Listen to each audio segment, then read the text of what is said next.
مصطفیٰ کریم رؤوف الرحیم صلی اللہ علیہ وسلم ارشاد فرماتے ہیں جب انسان مرنے لگتا ہے، جب انسان کو موت آتی ہے، جب انسان دنیا سے جانے لگتا ہے تو اس وقت اس کے پاس 5 فرشتے آتے ہیں اور 5 فرشتے مختلف انداز میں اس سے گفتگو کرتے ہیں، مختلف مراحل پر اس سے مخاطب ہوتے ہیں، اس سے بات کرتے ہیں۔ آئیے وہ 5 فرشتوں کی صدا کیا ہے میں آپ کے سامنے حدیث پاک کی روشنی میں پیش کرتا ہوں، ذرا توجہ کرنا۔ یاد رکھو میرے بھائی، دنیا میں کون رہا جو ہم رہیں گے؟ یہ دنیا سرائے فانی ہے، جگہ جی لگانے کی دنیا نہیں ہے، یہ عبرت کی جا ہے، تماشا نہیں ہے۔ جوانی کے غرور اور گھمنڈ میں خدا کے غضب کو چیلنج کرنے والوں، جوانی کے نشے میں خدا کے دین کو پیٹ کے پیچھے ڈالنے والوں، ایک وقت وہ آئے گا جب موت کی تلوار جو انسان کے سر پہ لٹک رہی ہے، انسان کی روح اور جسم میں وہ جدائی پیدا کرنے کے لیے آئے گی۔ اس وقت رونا ہوگا، اس وقت پچھتانا ہوگا، موت سے کوئی نہیں بچ سکتا۔ میرا اللہ فرماتا ہے اینما تکونوا یدرککم الموت ولو کنتم فی بروج مشیدہ، اگر مضبوط قلعوں میں جا کر کے چھپ جاؤ گے تو وہاں بھی تمہیں موت آ کر کے رہے گی۔ اللہ اکبر، موت نے آنا ہے۔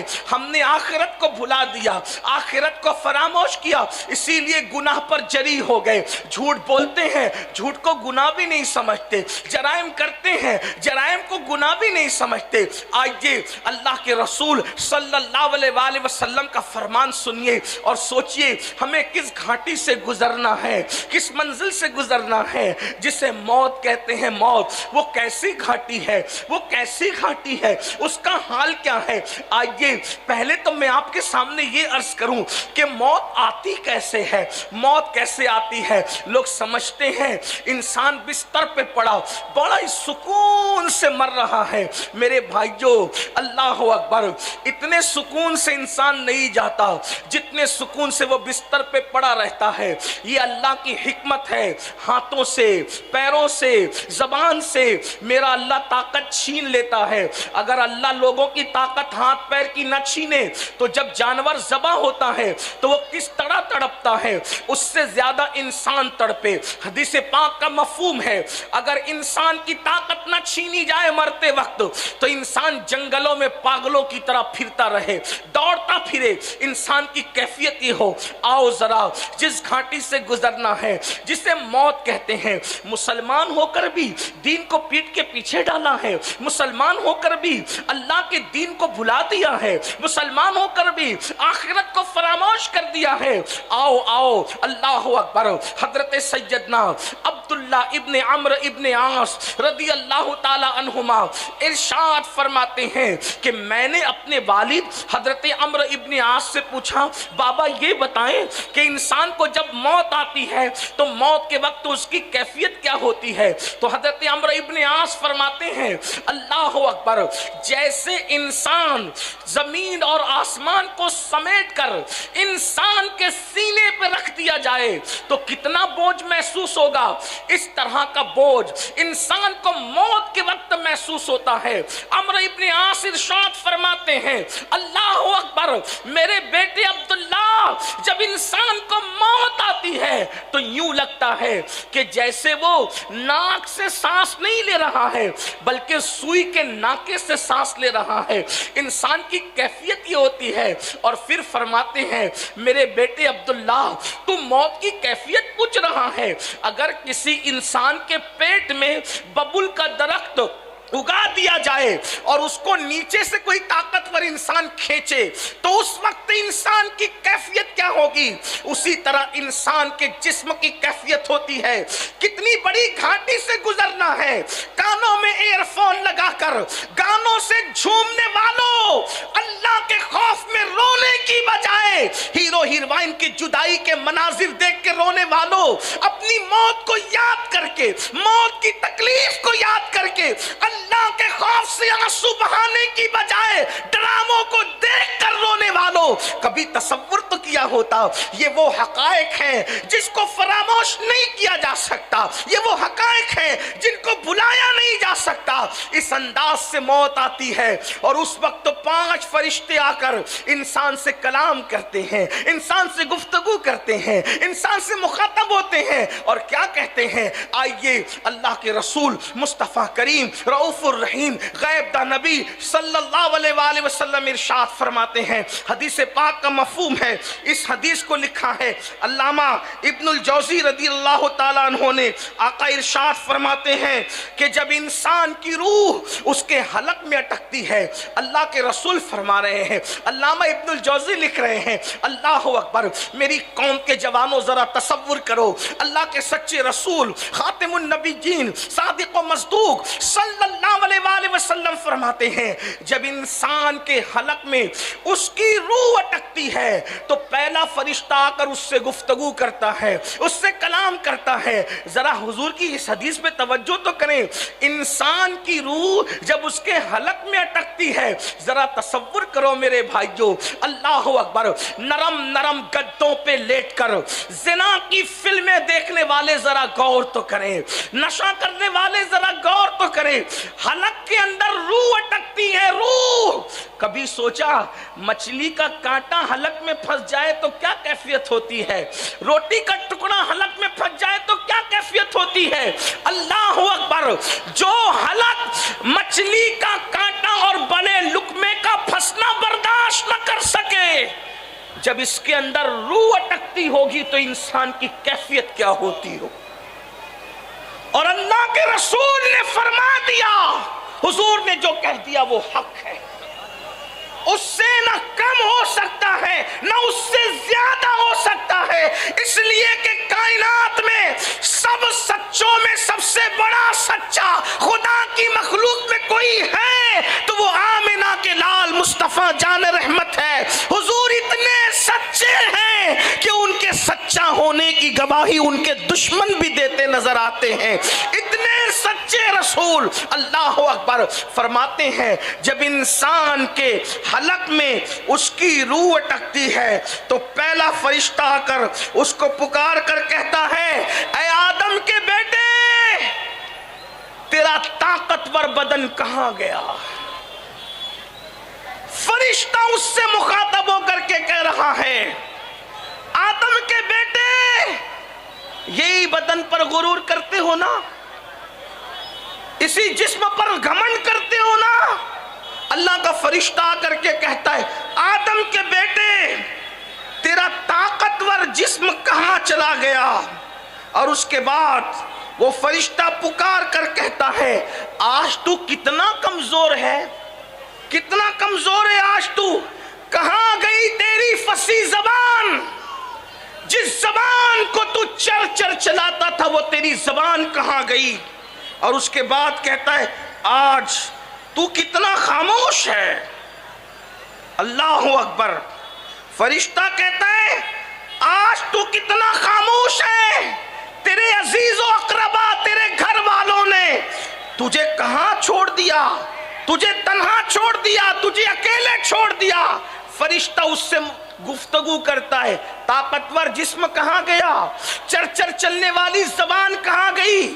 آج تو کتنا چپ ہے، خاموش ہے۔ اور انسان کتنا خاموش ہوتا ہے مرتے وقت؟ آنکھوں سے ٹک ٹکی باندھ کر بس سب کو دیکھتا ہے، کلام کرنے کی بھی طاقت نہیں رہتی۔ اس منظر کو یاد کرو اللہ کے بندو، آخرت کو بھولنے والوں اس منظر کو یاد کرو، قبر کو بھولنے والوں اس منظر کو یاد کرو۔ بہت دن تک کچھ نہیں رہے گا، بہت دن تک کچھ نہیں چلے گا۔ کب تک گناہ کرو گے؟ جب تک کہ جسم اور روح کا رشتہ ہے تبھی تک نہ۔ ایک وقت تو وہ آئے گا کہ روح کا رشتہ جسم سے ٹوٹ جائے گا، صرف پچھتاؤ گے میرے بھائیوں، کس دنیا سے جی لگایا ہے، شہد دکھائے، زہر پلائے، قاتل ڈائن شوہر کش، اس مردار پہ کیا للچایا۔ دنیا دیکھی بھالی ہے اس دنیا نے، بوڑھی دنیا نے، جس کی ہزاروں سال کی عمر ہو گئی، یہ بوڑھی جو بن سور کی آتی ہے، لوگوں کے ساتھ فریب کرتی ہے، لوگوں کے ساتھ دھوکہ کرتی ہے۔ اگر اس دنیا نے بن سور کر فرعون کو نہ ورگلایا ہوتا تو اس نے خدا ہونے کا دعویٰ نہ کیا ہوتا۔ نمرود کو اس دنیا نے نہ ورگلایا ہوتا تو نمرود خدا کا باغی نہ ہوا ہوتا۔ انا رب ربکم العالی کی صدائیں بلند نہ کرتا؟ اللہ کے بندو، ان کے تخت کہاں گئے؟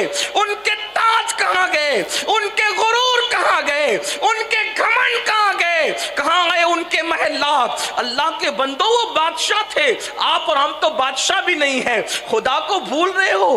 آخرت کو بھول رہے ہو؟ نہیں نہیں، یہ مسلمان کی شان نہیں۔ جب مرو گے، نزا اور سکرات کا عالم ہوگا، روح حلق میں اٹکے گی، تو پہلا فرشتہ کہے گا کہاں ہے تیری طاقت، کہاں ہے تیری قوت، کہاں ہے تیری زبان؟ آج تیرے رشتہ داروں نے، اقربا نے، عزیزوں نے تجھے تنہا چھوڑ دیا۔ اس وقت انسان کتنا بے بس ہوگا۔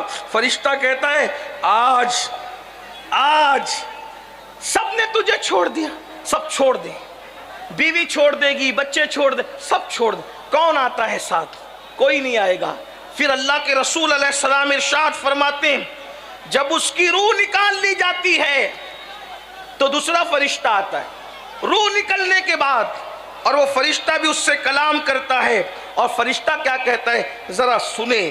وہ فرشتہ کہتا ہے تنگ دستی کے خوف سے جو مال تو نے جمع کیا تھا، نہ حرام دیکھا نہ حلال، وہ مال کہاں گیا؟ تجھے بہت خیال تھا نا مالدار بننے کا، دولت مند بننے کا، کہاں گیا تیرا مال؟ اور سوچو وہ مال گیا، جاتا کہاں ہے؟ ادھر انسان مرا، ادھر بہویں پلان کرتی ہے کہ ہمارے حصے میں کتنا آئے گا، میرے شوہر کے حصے میں کتنا، بیٹے پلان کرتے ہیں، داماد پلان کرتے ہیں۔ بھائیو سوچو تو صحیح، آج کے دور میں تو جیتی اولاد کام نہیں آ رہی ہے۔ مرنے کے بعد کون مغفرت کی دعا کرے گا؟ کون بخشش کی دعا کرے گا؟ ذرا غور تو کرو، کچھ کرو اپنے لیے، اس لیے کہ دنیا میں ہمیشہ نہیں رہنا۔ صوفیہ فرماتے ہیں اے انسان، جس زندگی پہ تو اتراتا پھر رہا ہے، تیری زندگی کی مقدار کتنی ہے؟ تیری زندگی کی میعاد کتنی ہے؟ تیری زندگی ہے کتنی؟ تو صوفیہ فرماتے ہیں پیدا ہوئے تو کان میں اذان بھی گئی، مر گئے تو نماز جنازہ پڑھی گئی، اذان بھی ہو گئی، اقامت بھی ہو گئی۔ اقامت اور جماعت کے درمیان جتنا ٹائم رہتا ہے بس اتنی تیری زندگی کا وقفہ ہے۔ اب اتنی چھوٹی سی زندگی میں چاہے تو اللہ کو راضی کر کے جنتی ہو جا یا خدا کو ناراض کر کے جہنمی ہو جا، کیا چاہتے ہو؟ کیا چاہتے ہو بتاؤ؟ وہ فرشتہ کہتا ہے روح نکلنے کے بعد تنگ دستی کے خوف سے مال جمع کرنے والے، بتا تیرا مال کہاں گیا؟ تو نے تباہی اور بربادی سے بچنے کے لیے، عیش و آرام کے لیے گھر بنایا تھا، وہ گھر کہاں گئے؟ تو نے تنہائی سے بچنے کے لیے اللہ اکبر جو مونس و غمگسار ڈھونڈے تھے، بنائے تھے، بتا وہ مونس و غمگسار کہاں گئے؟ لیکن نہ مال ہوتا ہے، نہ کوئی غمگسار ہوتا ہے، اور مکان بھی انسان کا اپنا نہیں بلکہ اس کا مکان تو اس کی قبر ہوا کرتی ہے۔ آج مال کے چکر میں لوگ سود کا دھندا کر رہے ہیں، مسلمان جوؤں کے اڈے چلا رہے ہیں، مسلمان بھائی گیری کر رہے ہیں، لوگوں کو قتل کرنے کی، مار ڈالنے کی سپاریاں لے رہے ہیں۔ اللہ ماشاءاللہ سب مسلمان ایسے نہیں ہیں، لیکن مال کے چکر میں لوگ ایک دوسرے پہ جادو کر رہے ہیں، جادو کروا رہے ہیں۔ مال کے چکر میں اللہ اکبر کسی کا مرڈر کیا جا رہا ہے، مال کے چکر میں حلال و حرام نہیں دیکھا جا رہا ہے، مال کے چکر میں اپنی بستیوں کے اندر نشہ آور چیزیں بیچی جا رہی ہے، فروخت کی جا رہی ہے، مال کے چکر میں جوؤں کے اڈے چلائے جا رہے ہیں۔ آپ مجھے بتائیں کیا یہ مال قبر میں ساتھ جائے گا؟ ارے حلال کمانے والے اپنا مال اپنے ساتھ نہیں لے کر کے گئے تو حرام کمانے والوں نے کون سا کیا لے کر کے جانا ہے؟ اللہ اکبر۔ تو وہ فرشتہ روح نکالنے کے بعد کہے گا، نور نکلنے کے بعد کہے گا کہاں ہے تیرا مال، کہاں ہے تیرا مکان، کہاں ہے تیرے مونس و غمگسار؟ لیکن انسان کے پاس جواب کیا ہوگا؟ پھر اللہ کے رسول صلی اللہ علیہ وآلہ وسلم فرماتے ہیں جب اس کا جنازہ اٹھایا جاتا ہے تو تیسرا فرشتہ آ کر کے اس کو کہتا ہے اللہ اکبر، افسوس آج تجھے بڑے لمبے سفر پر جانا ہے، اور اتنا لمبا سفر کہ اس سے پہلے تو نے اتنا لمبا سفر آج سے پہلے کبھی طے نہیں کیا، آج تو ایسی قوم سے ملے گا کہ آج سے پہلے تو ایسے کسی قوم سے نہیں تیری ملاقات ہوئی، اور آج تو ایسے تنگ اور تاریک گھر میں لٹا دیا جائے گا جسے قبر کہتے ہیں، اس سے پہلے ایسے تنگ اور تاریک مکان میں تجھے داخل نہیں کیا گیا۔ اگر آج اللہ کو راضی کرنے میں تو کامیاب ہو گیا تو تو بڑا خوش بخت ہے، تقدیر والا ہے، اور اگر اللہ تجھ سے ناراض ہے تو تو بڑا بدبخت ہے۔ یہ کب ہوتا ہے؟ جب اللہ اس کا جنازہ اٹھایا جا رہا ہوتا ہے۔ مسلمان میرے بھائیوں، سوچو قبر کی تنگ اور تاریک وادی کا حال